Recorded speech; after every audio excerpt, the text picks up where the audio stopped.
pasa en el gobierno, esta implosión del gabinete? Previsible. En realidad, más allá del dato que ustedes apuntaron de Claudio Moroni y de su enfermedad, que no conocía, indudablemente su gestión se había agotado en el conflicto con los trabajadores del caucho. Un proceso demasiado largo donde el ministerio tardó mucho en gravitar y en implementar medidas que podrían haber ayudado a buscar un acuerdo mucho más rápidamente.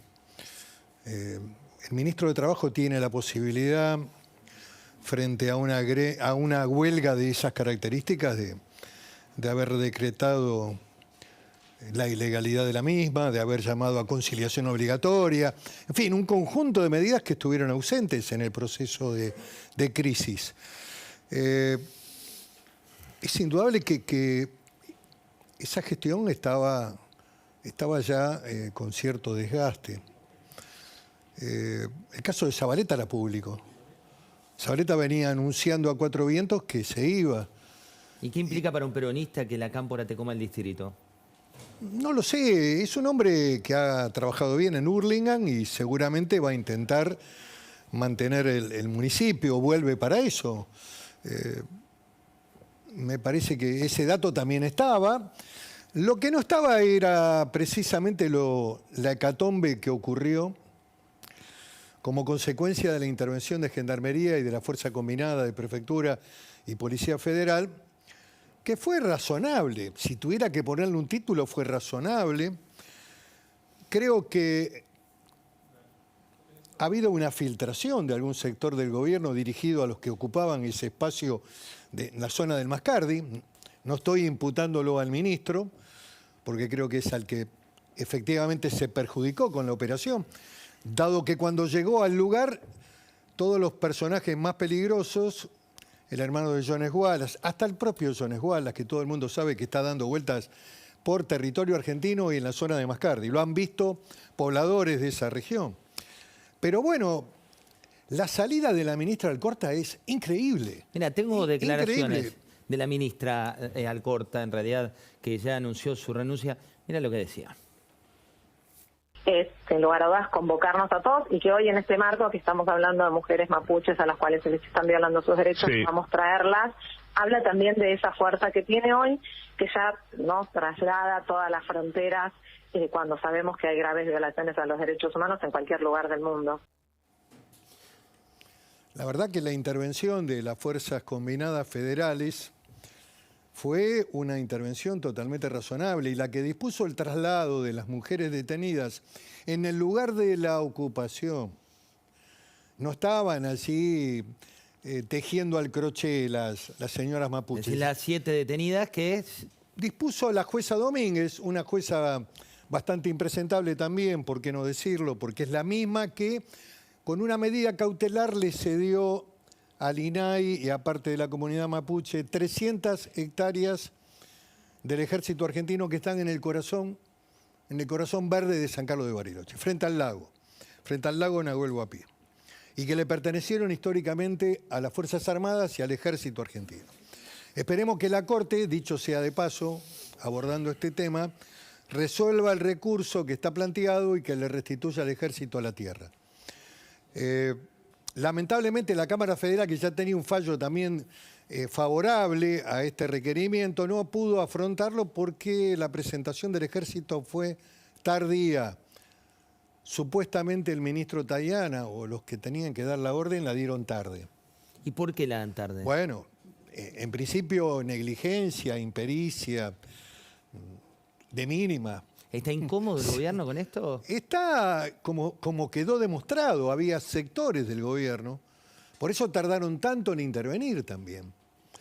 Tardaron más de 5 años en intervenir. Este proceso comenzó hace 5 años, comenzó con la fantasía de Maldonado, que la Gendarmería lo había matado, cuando en realidad el pobre muchacho se ahogó en el río ese de montaña al cruzarlo. No sabía nadar y esos ríos tienen pozos profundos, en fin. Comenzó de manera muy fuerte con enfrentamiento armado en el caso Nahuel. Y después hubo un cierto repliegue de las fuerzas federales después de ese enfrentamiento donde muere Nahuel, pero la gravitación de actos de sabotaje, de terrorismo, de incendios, de quema de bosques de manera simultánea, ataques a organismos del Estado, vialidad provincial, incendio de iglesias, también para la iglesia también hay. A pesar de que algunos curitas rezan con... Bueno, para ellos también hay. Sí, le han prendido fuego a la de Bolsón y a otra iglesia más en Villa Langostura.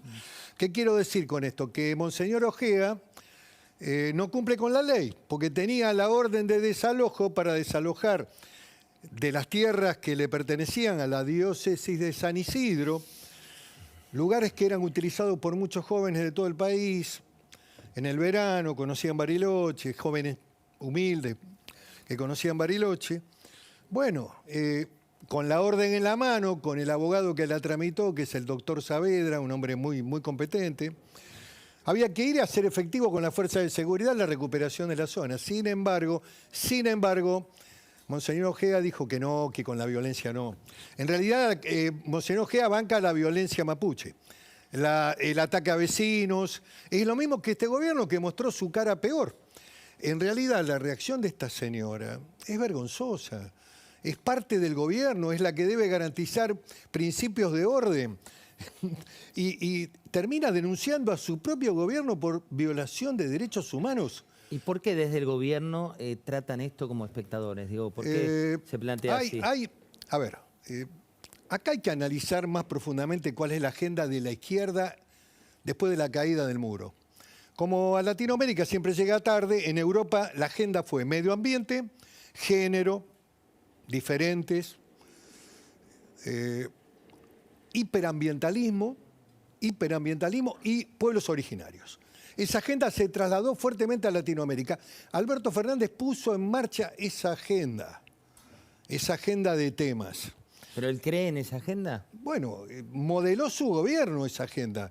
Indudablemente, al poner al Alcorta de ministra de Mujer, diseñó, además, el ministerio ese servía también de financiamiento a las mujeres mapuches. Esto es una cosa increíble. Mirá, aquellos que violaban la ley sí.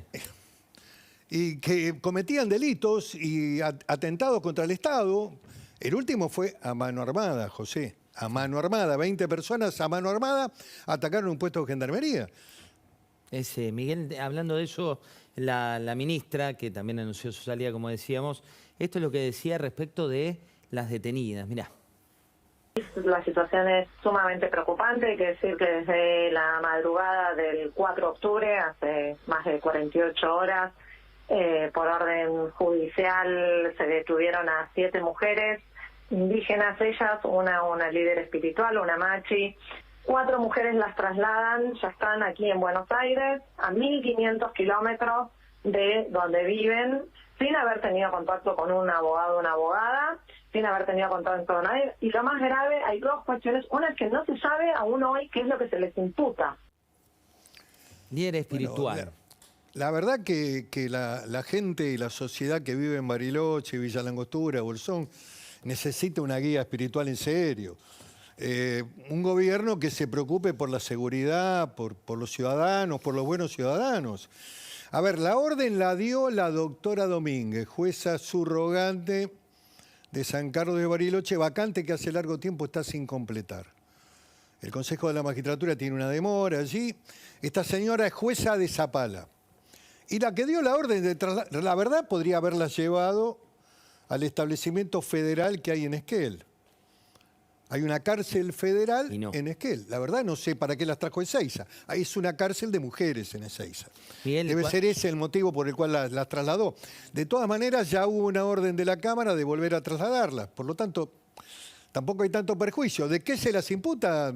De ocupación ilegal, de propiedad privada, de ataques sistemáticos que han hecho conjuntamente con los que se fugaron, de actos permanentes que lindan con acciones de terrorismo, de sabotaje, de incendios. Indudablemente que habrá que probarlo.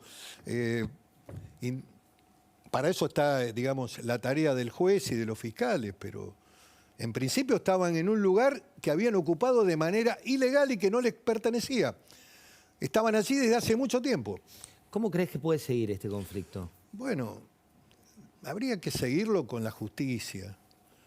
Con la justicia habría que analizar que ha habido una tarea, hay que decirlo esto, José, ha habido una tarea del Estado en el cumplimiento de la Constitución y de la Ley 26.160, que es la ley que reconoce a pobladores originarios que acrediten la posesión de la tierra los derechos sobre la misma. Está en la Constitución del 94 y está también en una ley que ha sido prorrogada por el Congreso. En el marco del reclamo pacífico es todo válido. Ahora, en el marco de acciones casi preinsurreccionales que van en línea con lo que está pasando en la Araucanía chilena, está todo mal. Y además, bueno, también allí hay una intervención, hay asesoramiento legal. El jefe de la mutual de abogados que los defiende a estos muchachos es Cirilo Perdía. Hay una construcción ideológica. Yo me pregunto, a ver, ¿qué están haciendo ahí? ¿Qué están haciendo? Yo me pregunto, ¿cuál es el proyecto? Porque cuando esta gente habla, cuando esta gente desarrolla su visión, lo que sostiene es la creación de un Estado autónomo. Es un planteo que no reconoce la autoridad del gobierno nacional ni tampoco del gobierno provincial y también ya están gravitando ya en la periferia, en la cercanía de Vaca Muerta, con cobro de peaje, con acciones también de ocupación de campos en la provincia de Neuquén. Hablando de eso... Digamos, estamos frente a un escenario muy peligroso, José, porque allí están los recursos más valiosos de la Argentina, en petróleo, gas y en agua, como recurso natural importantísimo. Si no es casual lo que está ocurriendo. Miramos lo que dice esta representante, ¿eh? No parece una líder espiritual. Mirá lo que dice que va a ocurrir. A ver. El Estado siempre es el asesino. No nosotros no tenemos arma. El Estado es el asesino. María. Estado Nacional, gobernadora, Diego Fruto que tiene una tierra regalada, que es de Parque Nacional, antes de Parque Nacional era de nuestro pueblo. El Parque Nacional es parte ahora del territorio nuestro, pero porque fueron usurpados, porque el Estado los robó nuestra Mapu. Y quiero decir, ni por más que lo saquen, vamos a volver. Siempre vamos a volver a nuestro territorio. No le tengo miedo. Nuestro territorio y vamos a ver, volver. Lo que pasa es que la historia en la Argentina se utiliza para abordar los temas del presente y hay muchos historiadores que distorsionan la historia, José. Hay un historiador rionegrino que nació en Jacobasi, ingeniero Jacobasi, el profesor Rodolfo Casamiquela, que escribió un libro que se llama La historia de Río Negro, que siempre ratificó ante foros internacionales que los mapuches no son originarios de la Patagonia argentina.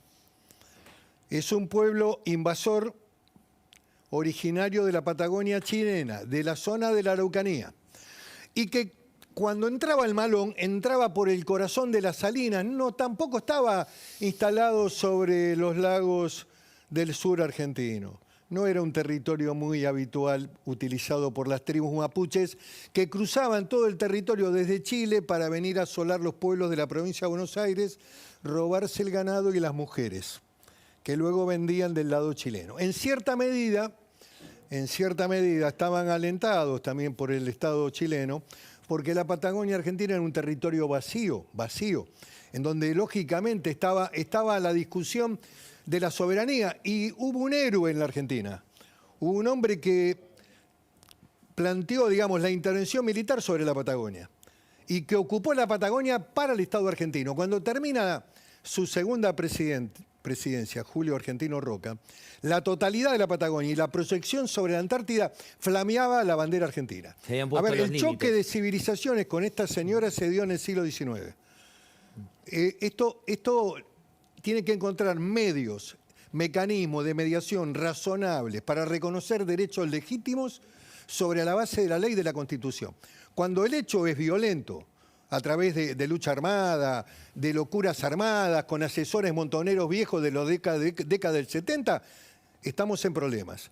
Cuando te plantean territorio autónomo, te están queriendo instalar un antecedente como fue el ERE en Tucumán, o como fueron las FARC en parte de Colombia. Primero te ocupan el territorio, después avanza el narcotráfico, después hay reconocimientos a nivel internacional, te lo plantean en Naciones Unidas, en fin. ¿Ves una jugada similar? Veo, por supuesto, veo. Y además, la pregunta que habría que hacerle a estos viejos dirigentes de Montoneros, como Perdía, que se definía como un gran nacionalista, el signo de Montoneros era la tacuara y la lanza, la boleadora, qué sé yo, era un símbolo del nacionalismo, eran tacuara de derecha, después se convirtieron al socialismo nacional. Pero, a ver, ¿qué están haciendo allí? Avalando este tipo de conductas.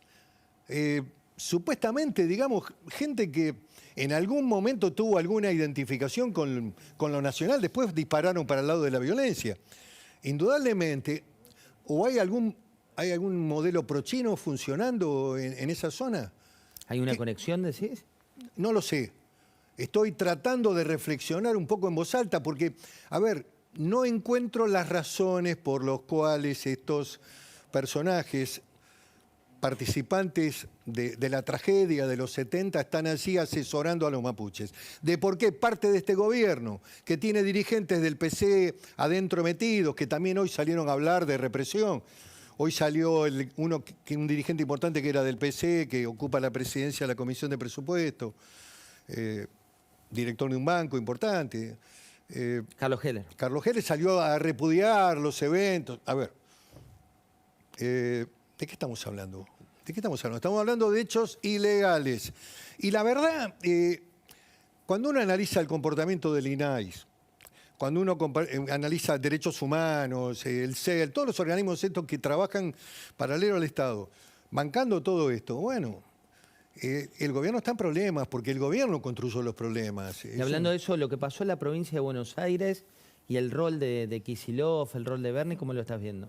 No lo puedo analizar detenidamente, pues una tragedia que ocurrió, indudablemente que hubo una acción de la policía totalmente irresponsable, tirar gases o tirar balas de goma a la multitud me parece un hecho totalmente irresponsable. Lógicamente que puede haber responsabilidades políticas que tendrán que evaluarse en el marco de la legislatura. Yo no tengo el detalle, no sé por qué empezó. Algunos aducen que hubo venta de entradas de manera excesiva.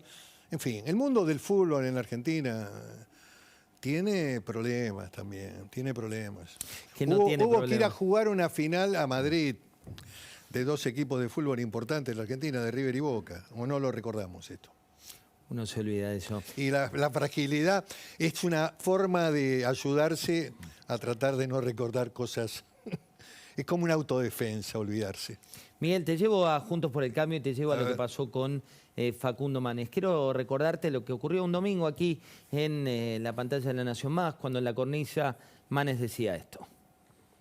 Macri tiene que reflexionar porque en su gobierno él tuvo populismo constitucional.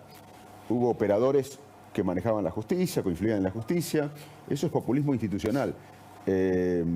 También hubo datos de evidencia que se espió a gente incluso de su gobierno. Sin muchos comentarios. No lo voy a dramatizar demasiado este tema.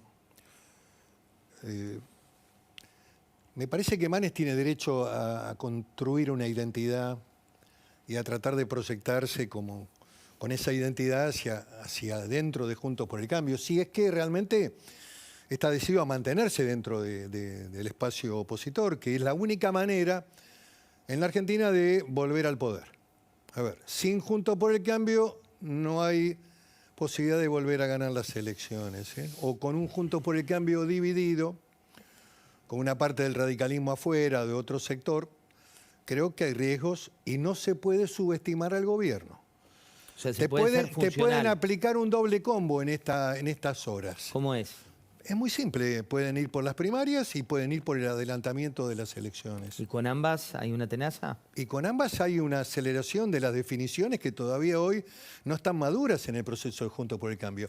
Todos esperan la primaria de agosto, y una fecha milagrosa donde supuestamente ahí vamos a definir el liderazgo. El gran ordenador. El gran ordenador. Ahora, si te quitan la primaria, que es una medida indudablemente dirigida a perjudicar al adversario, a romper las reglas del sistema, que pueden hacerlo, no están tan lejos en términos parlamentarios, pueden hacerlo. El problema lo tienen en la Cámara de Diputados y están viendo qué pasa en la provincia de Buenos Aires, ¿eh? Ese tema está empalmado con la provincia de Buenos Aires. ¿Por qué? Y porque allí tienen que lograr también digamos, el proceso de igualación de fechas y un conjunto de temas que para ellos resulta muy importante desde el punto de vista de la agenda del 2023. Hubo una frase tuya que también fue título y muy fuerte, que es que jueguen los titulares, que nos dejemos de... Eso fue una charla que tuve con un colega, con Jorge Rial, en la radio. Estábamos analizando el proceso político de Brasil. Y indudablemente en Brasil jugaron los que tienen el liderazgo del centro izquierda y el centro derecha o derecha. Sin ninguna duda.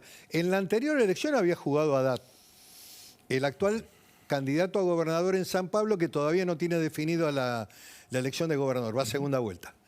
Haddad había perdido por más de 10, 12 puntos con Bolsonaro. Lula volvió de la prisión, volvió a la política.